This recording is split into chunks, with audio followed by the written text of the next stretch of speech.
Xullas kalom, Akmal aka, hozir sizni buyurangizda mana shu yuqori qutbida kichkinagina hosila bor. Hosila katta ehtimol bilan xavfli hosila. Sababi bu hosila kontrast tekshiruv bajardik. O'tgan kun xabaringiz bor. Demak, kontrast tekshiruv bajargan paytda, 3 fazali kontrast tekshiruv bo'lgan paytda bu kontrast moddani o'ziga yutyapti. Tushuntiriladimi? O'ziga yutyapti. Demak, bu kontrast modda yutsa xavfli hisoblanadi. Kontrast moddani o'ziga yutmasa xavfsiz hisoblanadi. Hozir biz shu hosilani buyrakni o'zini saqlagan holatda olib tashlaymiz.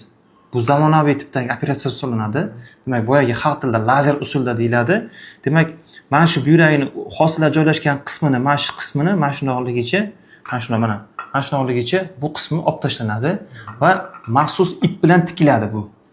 Shunaqa maxsus ip bo'ladi, tikkan paytingizda orqaga qaytib ketmaydi ip. O'zini tikchalari bo'ladi, ushlab tikiladi.